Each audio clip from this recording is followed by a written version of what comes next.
Gara-gara peristiwa di Madiun ini, PKI itu seperti terpecah belah dan kehilangan pucuk-pucuk pemimpinnya. Ada yang tewas dalam pertempuran dan juga ada yang dijebloskan ke penjara. Tapi ibarat pepatah nih guys, mati satu tumbuh seribu. Justru hal ini menimbulkan peluang bagi para PKI muda. Salah satunya adalah trio Aidit, Nyoto, dan Lukman. Di tangan mereka lah nantinya PKI itu tumbuh menjadi salah satu kekuatan besar yang ada di Indonesia.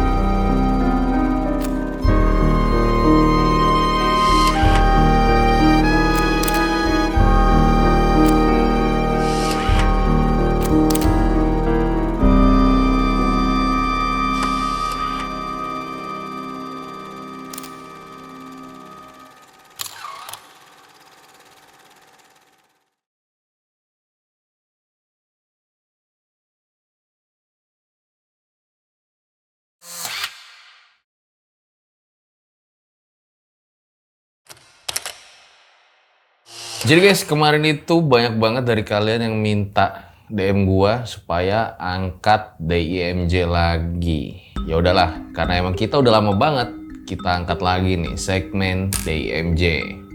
Loh, tangan gua mana satu lagi?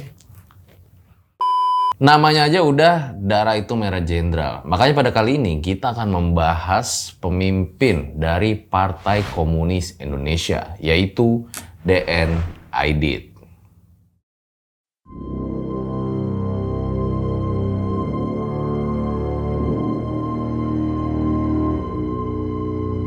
Dipa Nusantara Aidit atau yang kita kenal dengan nama DN Aidit. Jadi sebetulnya nama ini tuh bukan nama asli guys. Nama aslinya itu Ahmad Aidit. Seiring beranjak besar, DN Aidit mengganti namanya. DN Aidit sendiri ini lahir di Tanjung Pandan, Belitung pada tanggal 30 Juli 1923. Ia sendiri merupakan anak pertama tuh dari pasangan Abdullah Aidit dan juga Maila Aidit. Jadi Dan Aidit ini punya adik-adik yang namanya tuh Murad Aidit, Sobron Aidit, terus juga ada Hasan Alham dan juga Basri Aidit. Sejak kecil, Dan Aidit ini besar di lingkungan keluarga muslim yang taat ibadahnya. Bahkan oleh orang-orang kampungnya tuh dia juga dikenal sebagai muazin. Sosok orang tua serta kakek neneknya juga bukan orang sembarangan.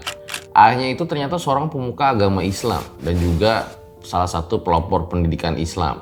Sedangkan ibunya itu dikenal sebagai keturunan bangsawan, anak seorang tuan tanah yang bernama Haji Ismail. Pada awal 1936, dia tuh pengen sempet sekolah di Batavia atau Jakarta. Keinginannya pada saat itu ingin sekolah di Mulo ya. Tapi sayang pendaftarannya itu udah tutup, jadilah dia pindah sekolah tuh. Jadi dia sekolah di Middelstand Handel School. Selama 3 tahun, Dayan Aidit ini tinggal di Cempaka Putih, Jakarta Pusat guys. Jadi tinggal di rumah kerabat ayahnya gitu. Nah, selama sekolah ini, bakatnya itu sepertinya udah mulai kelihatan ya. Dia tuh lihai komunikasi, lihai berbicara. Dan dia juga sudah mulai tertarik dengan dunia politik. Bahkan nih guys, Dayan Aidit itu sampai ngajak temen-temennya buat bolos sekolah hanya untuk mengantar jenazah pejuang Indonesia, yaitu Muhammad Husni Tamrin. Nah, dalam perjalanannya kayak udah mulai muncul tuh tekad-tekad dari Dayan Aidit dan juga udah mulai kelihatan nih jiwa-jiwa kepemimpinannya. Makanya dia tuh ditunjuk untuk menjadi pemimpin di organisasi Persatuan Timur Muda. Dan di usianya yang baru sekitar 20 tahunan, dia tuh juga suka berkomunikasi dengan Insinyur Soekarno, Chairul Saleh, dan juga Soekarni.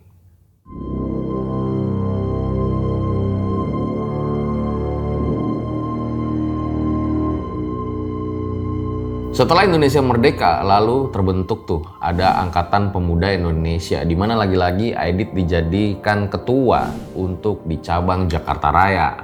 Pada 5 November 1945, Aidit ini sempat diserang oleh tentara Kenil ya, kalau kalian tahu tuh tentara Hindia Belanda, di mana dia juga ditangkap dan diasingkan ke Pulau Ondras selama 7 bulan. Nah, Dalam masa-masa mempertahankan kemerdekaan ini, setelahnya tuh Aidit, Nyoto sama Lukman sempat dikasih tugas kayak untuk menjadi penerjemah gitulah manifesto komunis ke dalam bahasa Indonesia. Hingga kemudian mereka ini diangkat menjadi anggota Politbiro PKI yang baru bentukan MUSO di bulan September 1948. Nah, Aidit ini ditunjuk menjadi untuk mengurusi bagian perburuhan partai.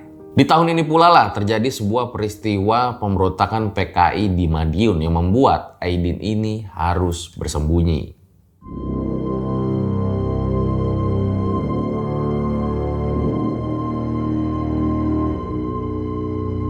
Di tahun 1948 ada sebuah gerakan yang berusaha untuk menggulingkan kekuasaan yang sah di Republik Indonesia dan berusaha untuk mengganti landasan negaranya. Pemberontakan ini dipimpin oleh Amir Syarifuddin dan juga MUSO. Inilah yang disebut pemberontakan PKI di Madiun karena memang pusatnya itu ada di Madiun, Jawa Timur. Ada beberapa hal yang dilakukan oleh pemerintah RI pada saat itu, salah satunya Panglima Besar Jenderal Sudirman menugaskan Jenderal Gatot Subroto dan juga Jenderal Sungkono untuk melakukan penumpasan tuh di Jawa Tengah dan juga Jawa Timur dengan dibantu oleh para santri. Setelah terjadi pertempuran pada 30 September 48, Madiun dapat diduduki lagi oleh negara. Beberapa petinggi PKI disebut melarikan diri ke Tionghoa dan Vietnam, seperti Den Aidit dan juga Lukman. Sementara itu, MUSO tertembak dalam pertempuran kecil di Ponorogo. Amir Syarifuddin ditangkap dan ditembak mati. Sejak akhir 1948 sampai pertengahan 1949, PKI itu kayak benar-benar tiara begitu guys. Walaupun sebenarnya pemerintah itu tidak membubarkannya karena memang mungkin salah satu alasannya lagi terjadi agresi militer Belanda yang tentunya menyita energi negara kita pada saat itu.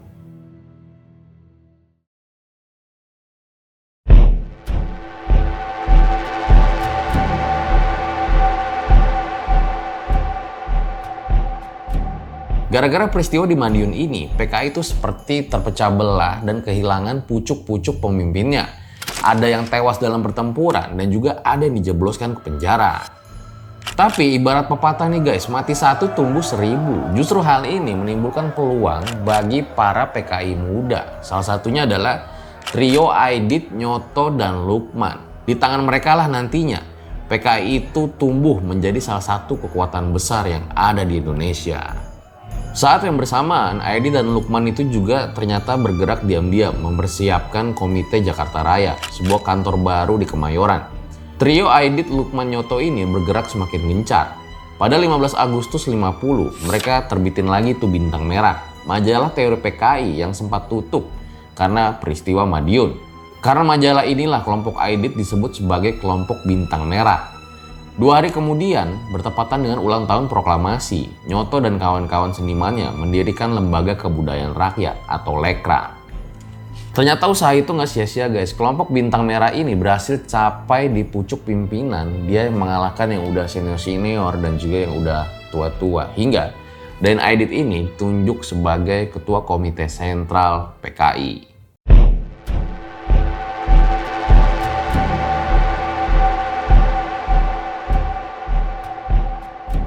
Terbukti, kayaknya kepemimpinan dari Den Aidit dan yang lainnya ini berhasil menarik simpati rakyat. Dalam pemilu 1955, mereka berhasil memperoleh kurang lebih 16% dari total suara yang ada, sekitar 3,5 juta. Coba dibayangin guys. Bahkan pada saat itu disebut-sebut nih, PKI merupakan salah satu partai komunis terbesar di negara yang bukan komunis ya. Nomor 3 selain Uni Soviet dan juga Tiongkok. Berselang 2 tahun, Partai Masyumi yang ikutan pemilu juga yang punya suara besar menuntut agar PKI ini dibubarin aja gitu loh, karena kita berkaca dari peristiwa pemberontakan Madiun. Nah, nggak jauh dari itu dibentuklah tuh Pemerintah Revolusioner Republik Indonesia, di mana mereka tuh akhirnya menangkap kader-kader PKI di wilayah yang mereka kuasai. Tahu akan hal tersebut, Bung Karno tuh yang ingin keseimbangan langsung ngeluarin undang-undang darurat tuh untuk mendukung sayap kiri pada saat itu. Nah, di tahun 1960 itulah tercetus Nasakom. nasionalis, agama, dan juga komunisme. Dan di masa-masa inilah hubungan antara PKI dengan TNI itu semakin memanas, khususnya TNI Angkatan Darat. Ketika Jenderal Ahmad Yani dilantik menjadi Kepala Staf Angkatan Darat 22 Juni 1962, Aidit khusus menulis puisi yang sepertinya untuk menyindir Yani. Puisi itu diberi judul Raja Naik Mahkota. Udara hari ini cerah benar. Pemuda nyanyi nasakom bersatu. Gelak ketawa gadis remaja mendengar si Lalim naik tahta. Tapi konon mahkotanya kecil. Maju terus kawan, halau dia ke jaring dan jerat. Hadapkan dia ke mahkamah rakyat. Disebutkan juga kalau Aidit ini sepertinya tidak menyukai gaya hidup para jenderal yang dinilai bourgeois, mulai dari minibar, koleksi jam tangan mewah, hingga hobi main golf. Jenderal Ahmad Yani yang lulusan pendidikan militer Amerika juga dinilai sebagai agen neokolonial dan juga imperialisme. Perseteruan terus terjadi, bahkan nih berdasarkan salah satu buku sejarah yang pernah ada disebut Jenderal Ahmad Yani itu sempat juga membalas sindiran Aidit yang mengatakan walau ada 10 Aidit tampaknya juga tidak bisa memperbaiki keadaan ekonomi yang sedang kacau. Dan ketegangan-ketegangan itu pun terus terjadi dan kembali semakin memanas ketika ada usul untuk dibentuk angkatan kelima atas inisiasi dari PKI.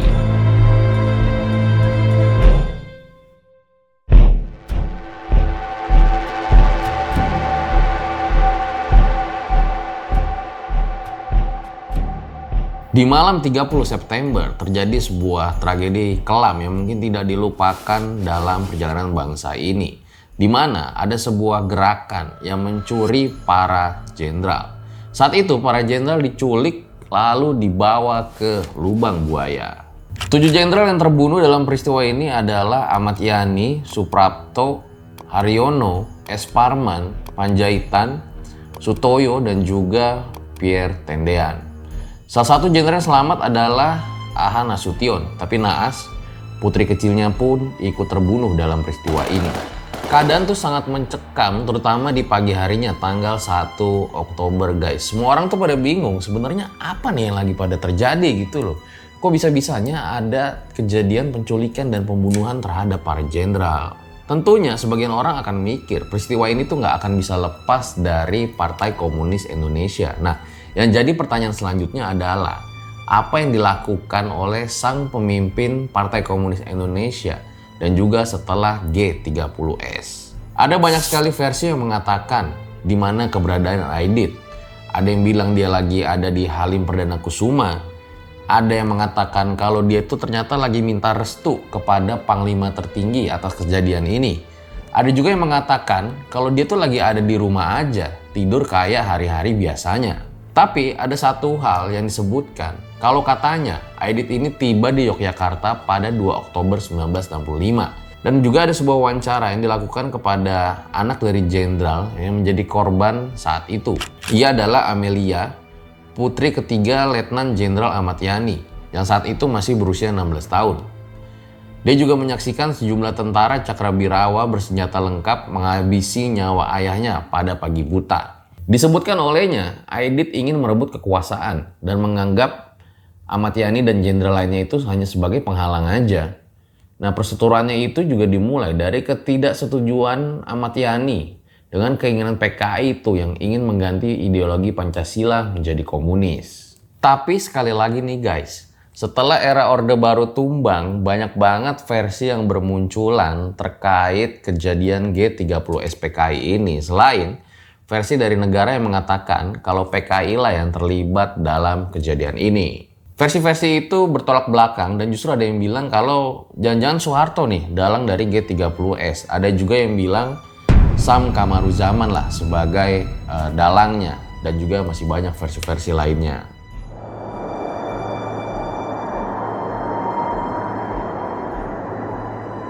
Nah, setelah mendarat di Jogja, Aidit langsung pergi ke Semarang untuk ngadain rapat nih sama pimpinan PKI lainnya yang ada di Jawa Tengah.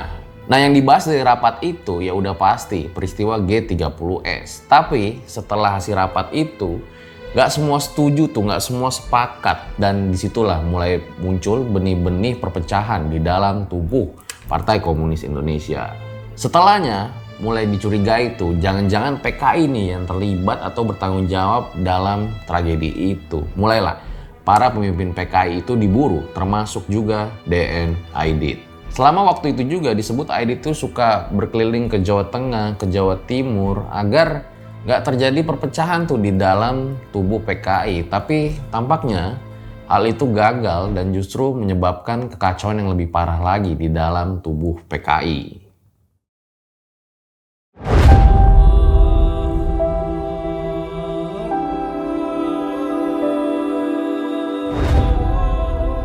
Pada tanggal 23 November 1965, DN Aidit ditangkap di Solo. Kemudian dia dibawa ke Boyolali dan akan dieksekusi mati. Tapi sebelum menemui ajalnya, disebut Aidit melakukan pidato yang berapi-api hingga nggak lama dia pun ditembak dan menemui ajalnya. Hingga kini nggak ketahuan tuh tepat di mana kuburan maupun jasad dari DN Aidit karena belum ditemukan secara pasti. Begitulah akhir perjalanan dari pemimpin Partai Komunis Indonesia saat itu, DN Aidit, dan juga akhir kisah dari Partai Komunis Indonesia itu sendiri. Dimana setelahnya kita itu kayak mengenal ada TAP MPRS tahun 1966 yang menyatakan kalau PKI itu adalah partai yang terlarang di Indonesia.